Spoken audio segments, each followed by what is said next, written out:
We all have God within us, Har Har Mahadev. And kids know more about Avengers than they know about the Mahabharata. So perhaps we need to do something, to revive our epics and maybe not even revive them, but at least inculcate a deeper understanding about the same, right? Well, on that note, I move to the next speaker that we have lined up for you in the day. If Miss Bhavna Garg is here with us, I would request her to come up on the dais. Well, she's nodding from there. And let me quickly tell you a little about her. So she's an IAS officer from the 1999 batch, and she's the Deputy Director General in the Chandigarh Regional Office of UIDAI under the Ministry of Electronics and Information Technology. And before we move on to the next session, she has something very important and very special to share with our esteemed audience here. All yours, ma'am. First of all, I would express my gratitude to the organizers of this festival for affording me this opportunity to address this August gathering. So, my dear distinguished guests, some of my colleagues present here, ladies and gentlemen, I'll just take you along a short journey about Aadhaar. So, see, now traditionally, we Indians never had any unique, credible identity to use. So it was always like either a driving license or a ration card or anything. So people would just fake it anywhere and then use it. And so which led to a lot of misuse of government funds. And at the same time, many people who were genuine, they were left out of the government beneficiaries. So in 2009, the government conceptualized the concept of Aadhaar to provide a unique, credible identity to the residents of this country. And since then, we have come a long way, and today 124.5 crore live Aadhaar exist today in our country. Across the country, the percentage is about 89.2%, and I'm happy to say that in the northern region, it is 100% in most of my states, except for J&K and Ladakh. So that is an area of my concern. So, and we had this, so people have often, so we have this UIDI, people often know Aadhaar. So it's a Unique Identification Development Authority of India, which is a statutory body which was set up under an Aadhaar Act 2016. So this act was also challenged in the Supreme Court, if people have been keeping a note. So last year in the landmark judgment, which was the second longest hearing of the country after the famous Keshwananda Bharti case of 1973. So this was the longest hearing in the Supreme Court, and then the court held that the act is not unconstitutional, and Aadhaar is actually helping the underprivileged people to get the government benefits. It has actually helped stop all the leakages which were coming out of the system because of so many duplicates, so many fake identities. And so by that, the Aadhaar has really empowered the marginalized sections. So what is the power of Aadhaar? The power of Aadhaar lies, you put your thumbprint and we can say that, you are who you say you are. So we have an online authentication platform, real time, anytime, anywhere. So people can check it. Like you see the volumes, 90 crore authentication happens every month through Aadhaar. 7 crore eKYC transactions, your information is sought every month. I'm not talking about the yearly figures. And so it's like a huge volumes on which we work. And therefore we really maintain a lot of balance between the privacy of an individual and the purpose for which the Aadhaar has been created. There are 436 schemes of the government through which money is transferred on the base using Aadhaar, and almost if it's like 9 lakh crore rupees have been transferred to the people using Aadhaar platform. And every year the transactions in this year have been about 300 crore plus. So this has been saving the state exchequer, say, lakhs of crores of rupees. So this we say that. And now, if people say that you have 100% saturation, what is the next step? So what is, we really focus upon, the newborn children. Because India with a rate of growth of say 1.5 to 2% birth rate, so every year around 2.5 crore children are born, and we need to enroll them into the system. And when we enroll a child into the system, we do it just on the basis of the parents' Aadhaar. And then At 5 years and at 15 years, compulsorily children have to give their biometrics into the system. And if they don't do it, then the Aadhaar may get suspended. So there are a number of children today who are age 7 and their Aadhaar is not, biometric updation is not captured. So I'm also addressing this gathering just for this reason also, that people should know, or you can be informing all your friends and others that this is something important. Then you will be happy to know that our birth registration is linked with Aadhaar. We have a small tablet devices, so in the hospitals itself the children get enrolled under Aadhaar. So that kind of facilitations we do. And in fact, we provide all the machines across all the states, be it in all the regions, and we also incentivize the people. Like for a new enrollment, we pay 100 rupees to an operator. For a compulsory biometric updation, we pay 100 rupees. So the services are free to a citizen, but we pay that money.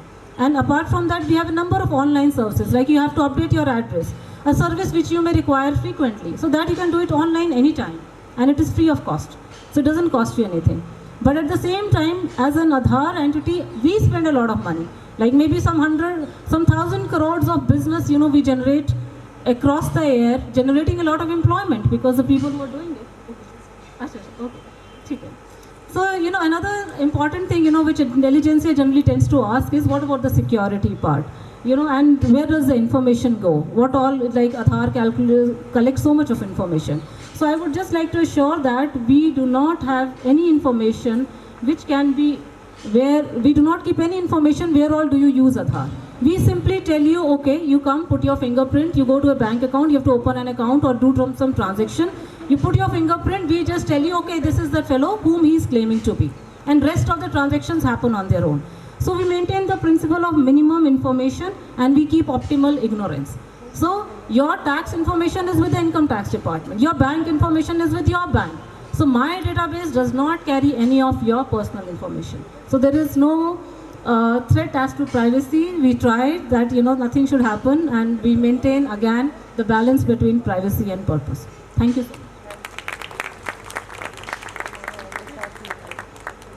Thank you so much, Bhavna ma'am. So, ladies and gentlemen, that was Ms. Bhavna Garg, Deputy Director General in the Chandigarh Regional Office of UIDAI under the Ministry of Electronics and Information Technology.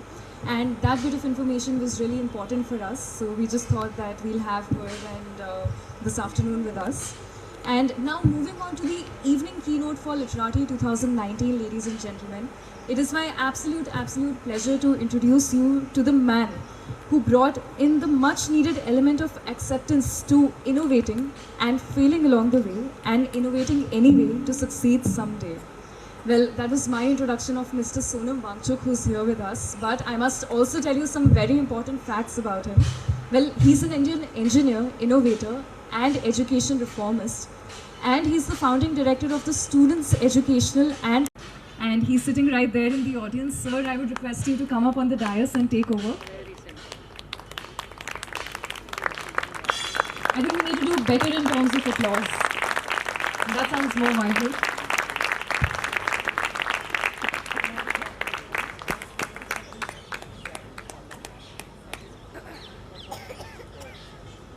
Because it's going to be very special and it's going to be very amazing.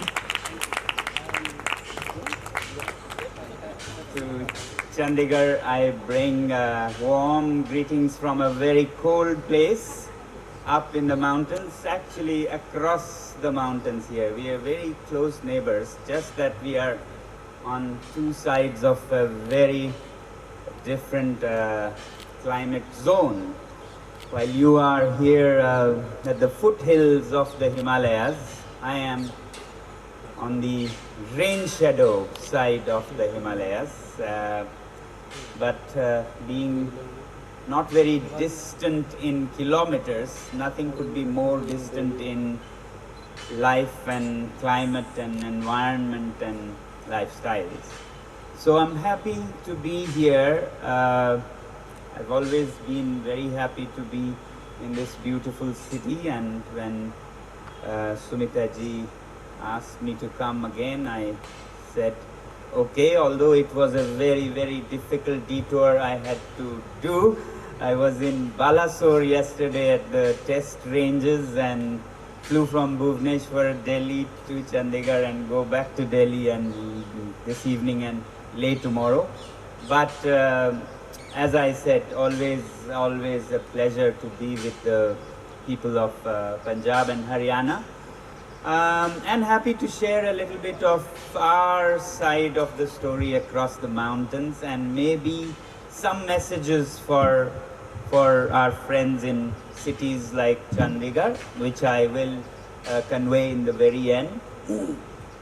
I'll share a little bit about our lives on the other side of the mountain and what I grew up learning about innovation, which she mentioned here, and how we try to apply it in our lives and how it needs to be done in bigger ways than just through apps and drones and robots. No? You need more natural intelligence than just artificial intelligence in this world today, is what I think. I'll come to that later. But I grew up in a place where innovation was all around and without which life wouldn't have been possible. Across the Himalayas, where it is Trans-Himalayan cold deserts, temperatures go to -30, rainfall is 100 millimeter, which is next to nothing, not even a desert, has Rajasthan has much more than this. And I grew up seeing how our ancestors, despite all these harsh realities, made life not only survive in these mountains, but actually a colorful civilization thrive. I'll share few video clips later, but I thought I'll speak directly from heart to heart most of the time, because we don't have a lot of time for images and slides, and so some videos to give you an idea, but more of words from the heart. So I grew up seeing how our ancestors made use of, human resource the most in the absence of any other resources, and made life very colorful in the mountains even. I grew up seeing how with only 100 millimeters, nothing it means for farming, yet they mastered the art of using water from ancient times, fossilized water stored in the glaciers. As they melt, they would channelize that water, carving the rocks, and grow on dry patches of desert. It's almost like growing on the moon, one could say, and grow not just to survive, but to thrive. They grew barley, wheat, peas, apricots, apples, grapes, and a lot of other, food and fruits.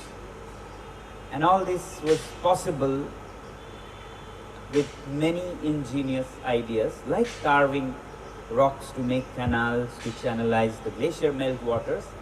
Similarly, working on farms in a place like this, which, not to talk of water, even oxygen is in short supply, takes a lot of genius.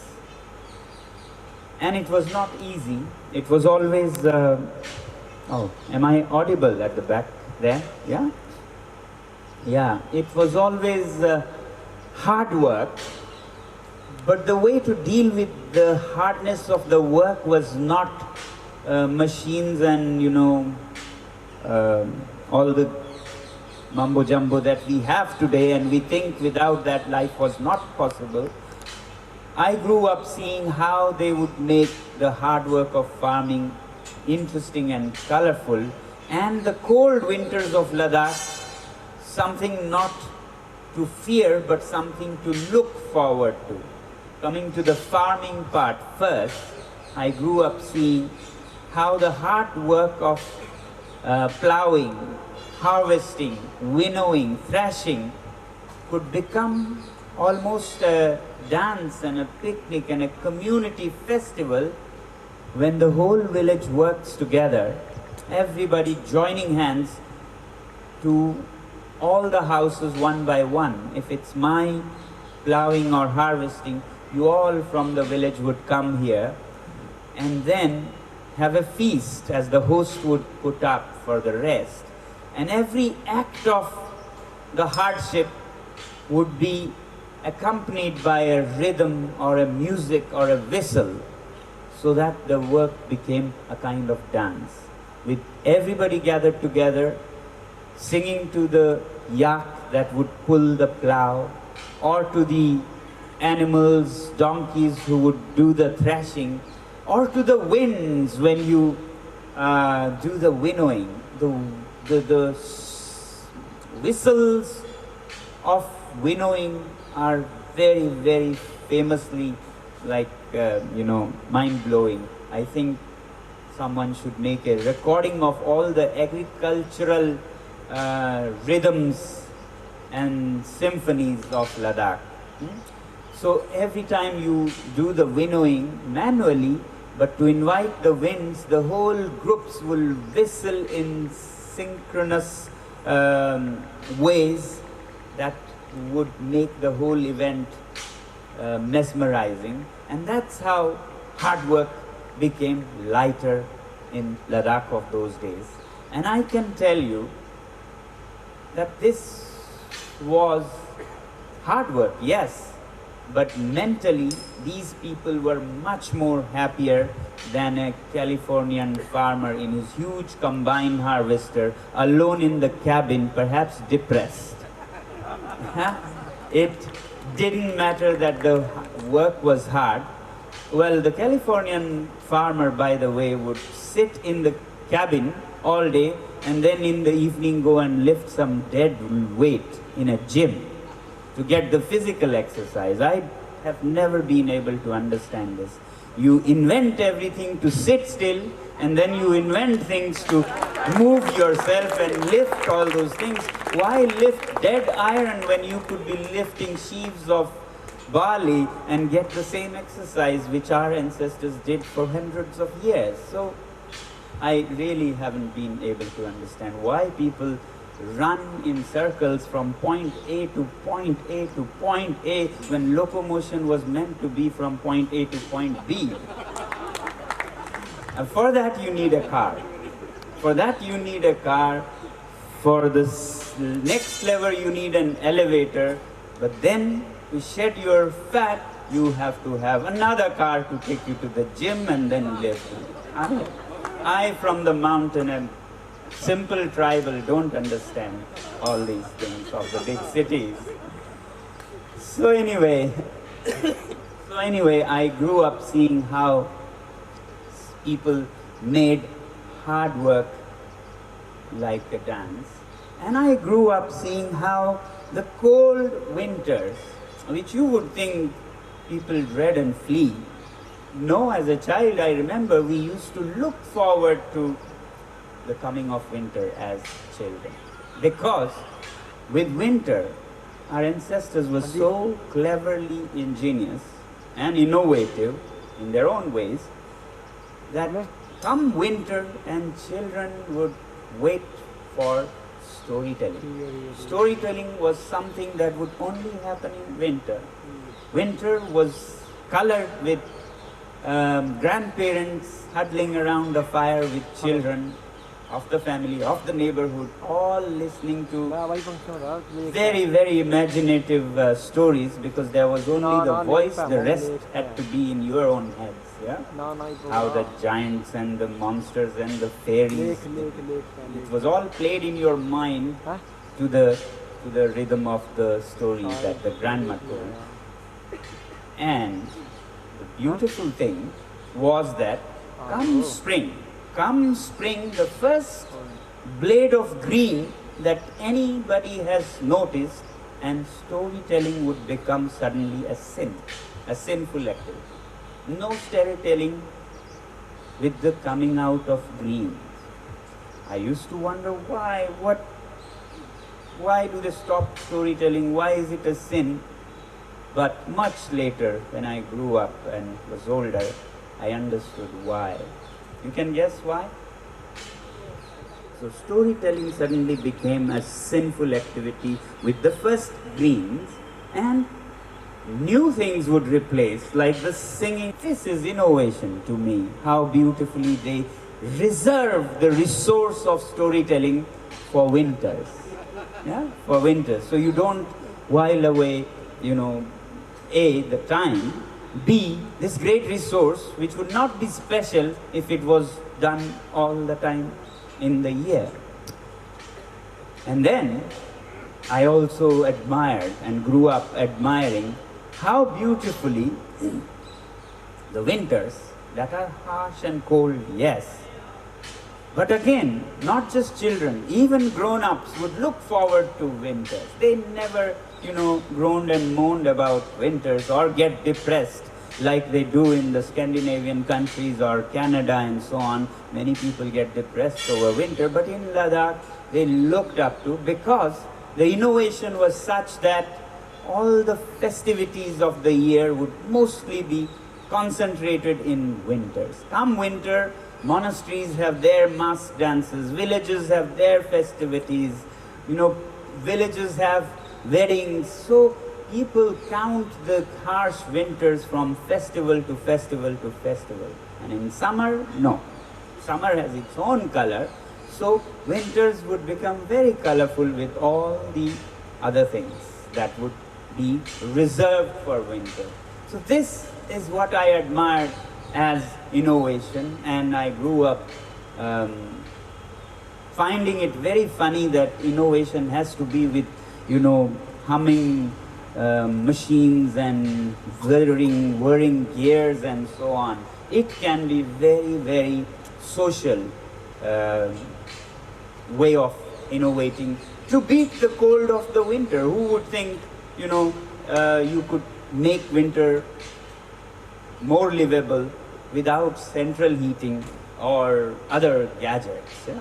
And yes, even for heating, they had beautiful ways of building houses where the ground floor would be used by the animals like cows and goats and so on, and the first floor would be used by the human beings, and in the middle of the ground floor with a special access would be the gunkang, or the winter room, which would be all surrounded by the animals with a different access from the other side, so the access and the air wouldn't mingle, but the warmth, the thermal conductivity from the animals that lose the heat would be the gain of the humans, and the humans that cook and lose their heat would be the gain of the animals. A symbiotic relation in the building itself, from floor to floor, and in winters from zone to zone would be done to deal with the harsh winters. So innovation was in a way all around, and I am happy that I grew up in a tiny village with just 5 households. 40 years ago, 5 households. Today it has grown immensely, 100% growth, 10 households. Yeah? So in this little hamlet, very luckily, we didn't have any school. Very luckily in retrospect, not back then. I thought I missed something. I only learned that I didn't actually miss much. Because children don't stop learning because there is no school. They actually might learn more. I was learning from the neighbors who would take their sheep and goat in the mountains. I would go to the fields, and I always tease my friends today who have been to school from I don't know what age, UKG, LKG and so many KGs before that. I tease them and say, when you all were learning about roots and shoots and leaves from faded pages of books, I was in the field putting a seed in the ground, seeing the roots go down and shoots go up and leaves unfurl without having to bother about LEAF leaf and LEAVES leaves. Yeah? I was spared of all that mumbo jumbo. I could directly grasp what was happening underground when you put a seed there, and how the roots and shoots take shape, and how they become a plant and grains come out and feed us.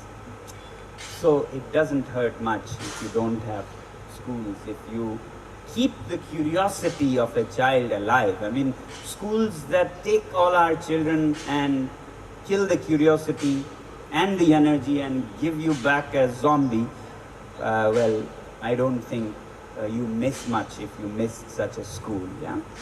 And I was very lucky that I got to learn from my mother in my mother tongue.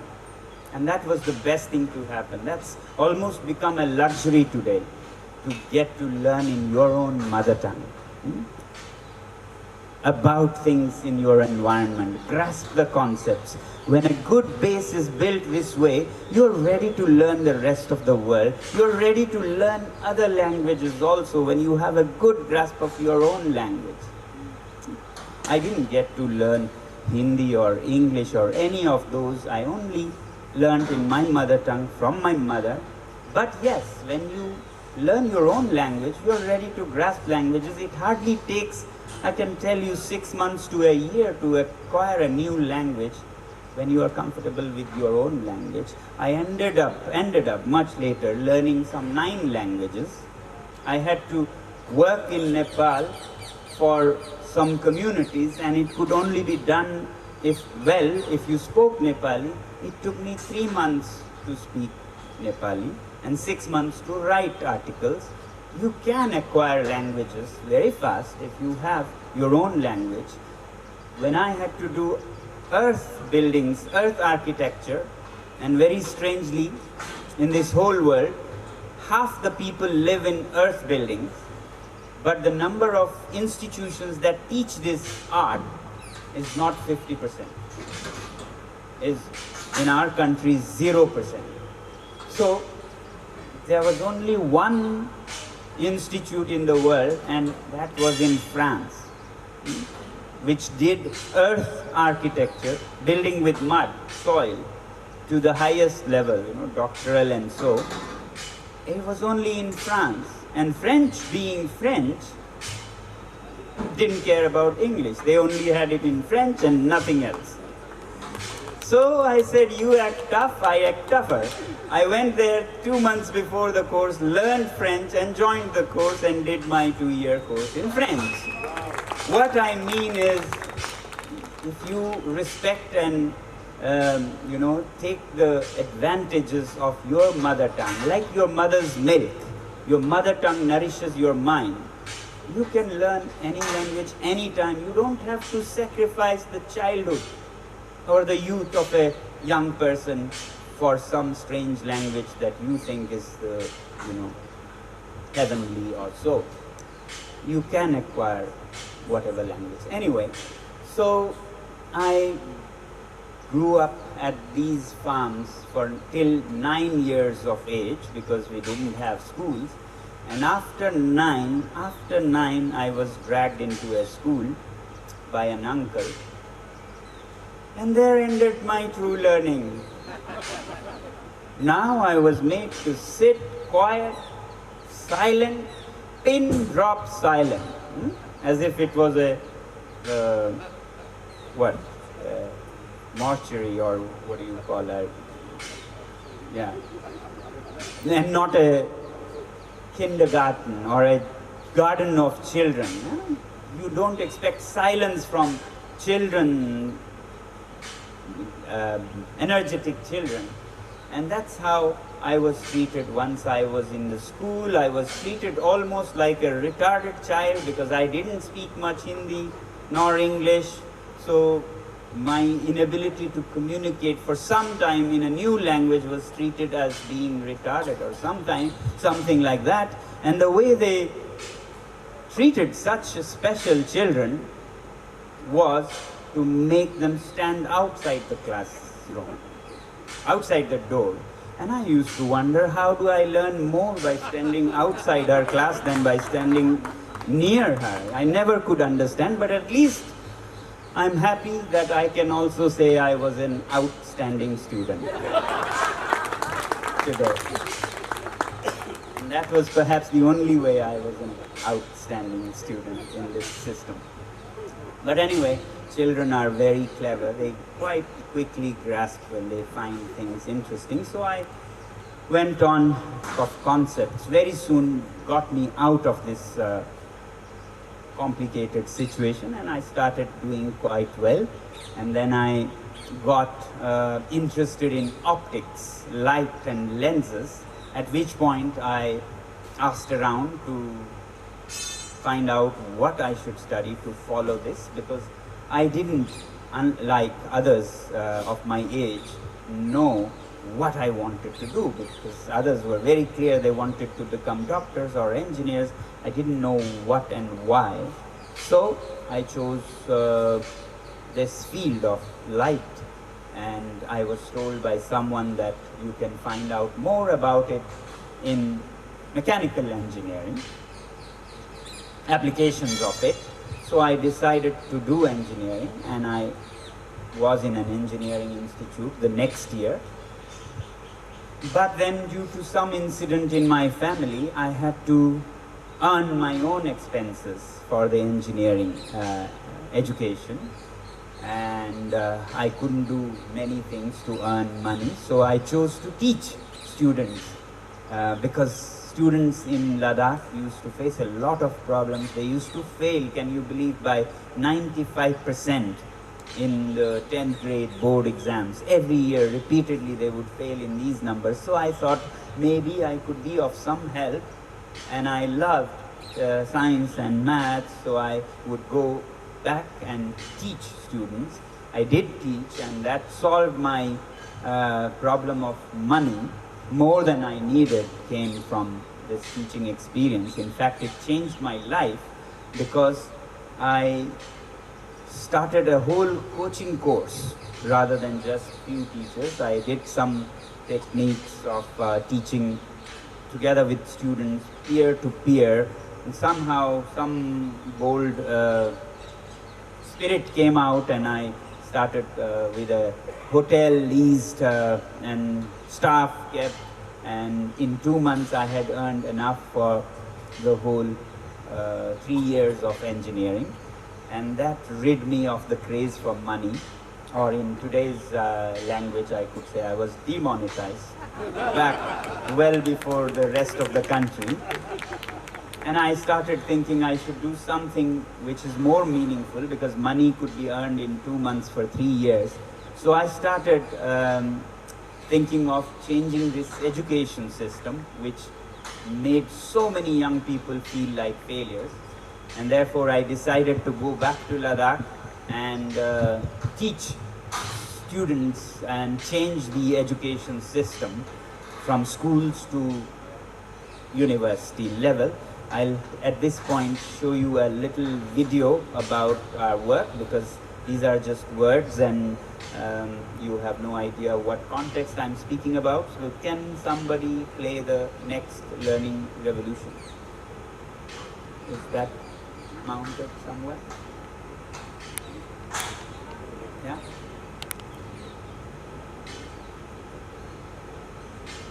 Yeah, so this short film summarizes what we have been doing in changing the education system, which had no relevance to the context of high mountains. These came from, you know, Kashmir or New Delhi, and it didn't mean much for 12,000 feet up in the sky, minus 20 to 30 degrees of temperature. Is it playing? Every day that the school will be closed the next day, so you could stay home. But here's a school in Ladakh where the most dreaded punishment is to be sent home for 2 weeks, where students learn by doing things, where they engage in various innovations to solve real-life problems like climate change,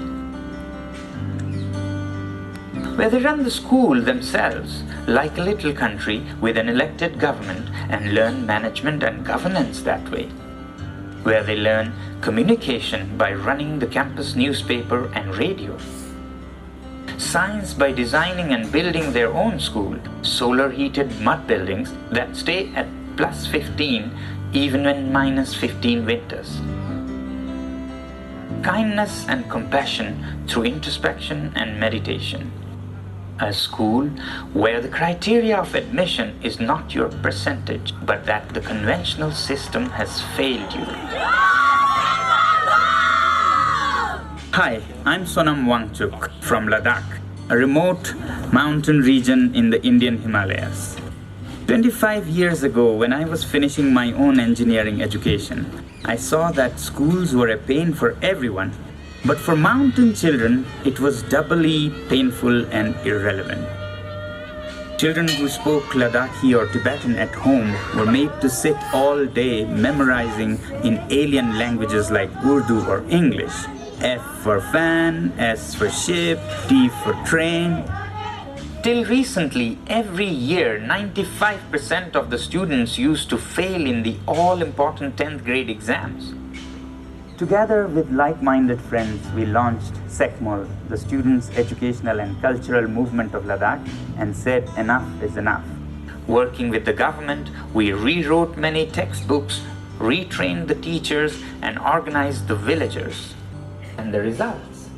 Thewan Rigsing went on to become a top journalist and later became the Education Minister of Ladakh Hill Council at 27. He had failed his 10th grade 5 times.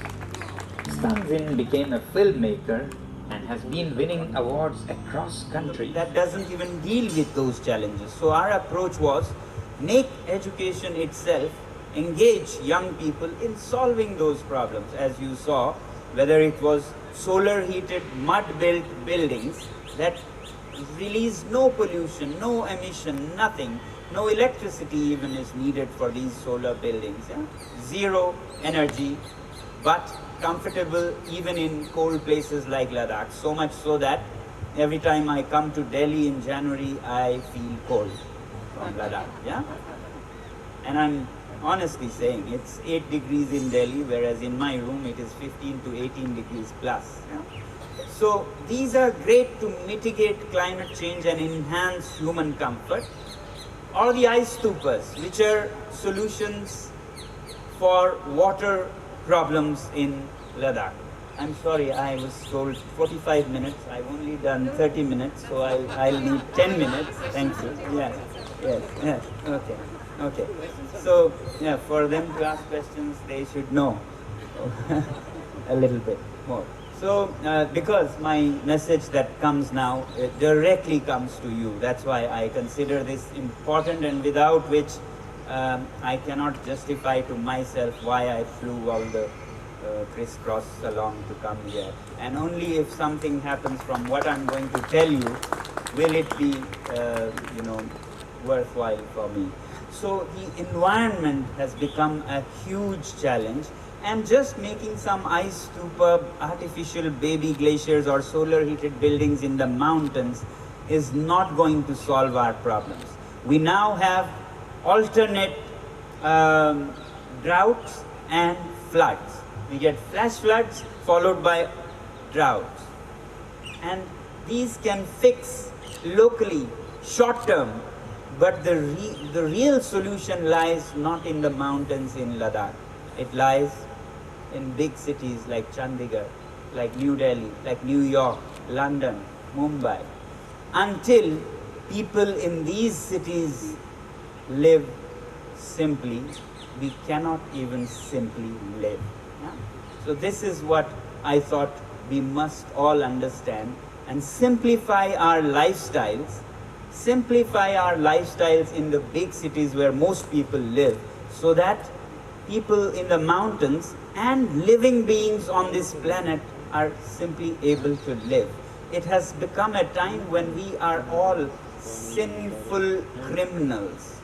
Do you know that every year roughly up to 10 million people die of air pollution alone? I checked and saw that the scale of deaths comes close to the First and Second World War together. Roughly 10 million is what died. And today we do the same things, but we do with our sleek, clean looking cars and nice looking houses, and well, Punjab and Haryana with your stubble burning also. By the way, we have a special relationship in this also. We from Ladakh are taking a lot of your stubble from here to make straw fiber reinforced clay solar heated houses which don't need any heating for the military in Ladakh, which otherwise burns fuels to pollute the air in Ladakh. So for once we cut the air pollution in Ladakh, especially through the military, as we hope to present it as a solution for the 100,000 soldiers that live in Ladakh and that burn a lot of oil. And for a second time we hope to cut it in Punjab by rescuing it from burning. Yeah? So solutions like these are there, but I was talking about the scale of death, which has almost come to criminal levels. So we have to really simplify our lifestyles so that we all can live harmoniously on this planet. Now, for that, and talking of innovation, even ice stupas or solar heated buildings are not any great innovation. It will be if we all together can do something to change our lifestyles. And for that, recently on Gandhi Jayanti, we launched a movement to appeal to the world, an SOS cry to the world from the mountains to please live simply. And we are presenting it like a game, like a crowdfunding game. I'm sure you must be familiar with crowdfunding. It's like Chanda, but on the internet. Yeah? But this time, our Chanda, our crowdfunding is not in money. It's in another currency that anybody can contribute in. And that's what my next short film, can we play the I Live Simply video? My next very short video will convey to you. And I would like that Chandigarh becomes a partner city in this global movement, and we clean ourselves. From a very windy Ladakhi afternoon, let me show you this valley where I am. It's called the Kyang Valley, where we are building.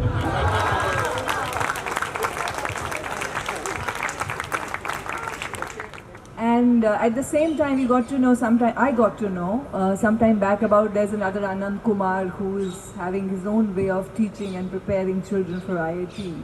So when we have such wonderful case studies available, and you've been sharing, internationally we saw, and I'm sure this must be happening across the world in small pockets somewhere. Why is it that we are not learning?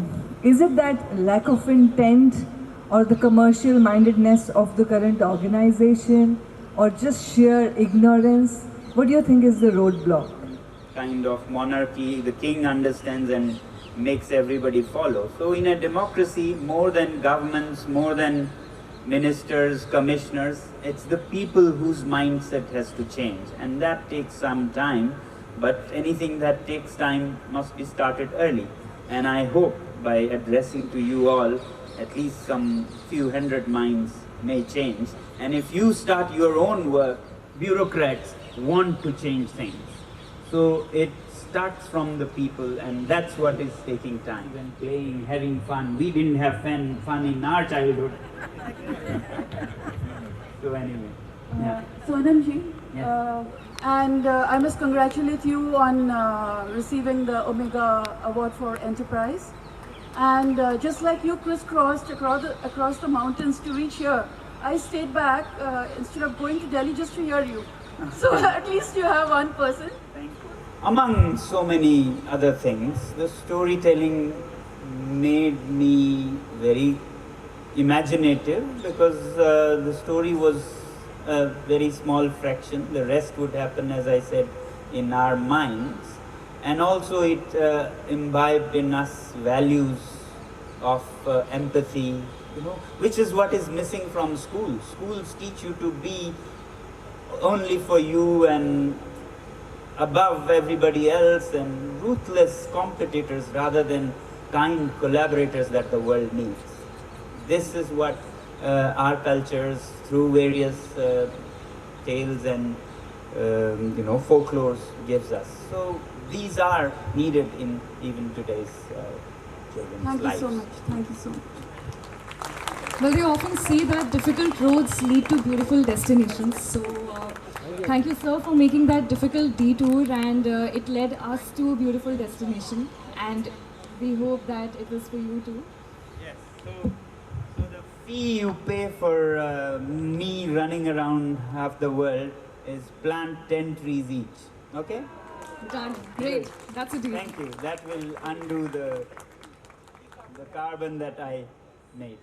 Okay. Thank you very much. So 10 trees on all of us, and heart-to-heart conversations are always great.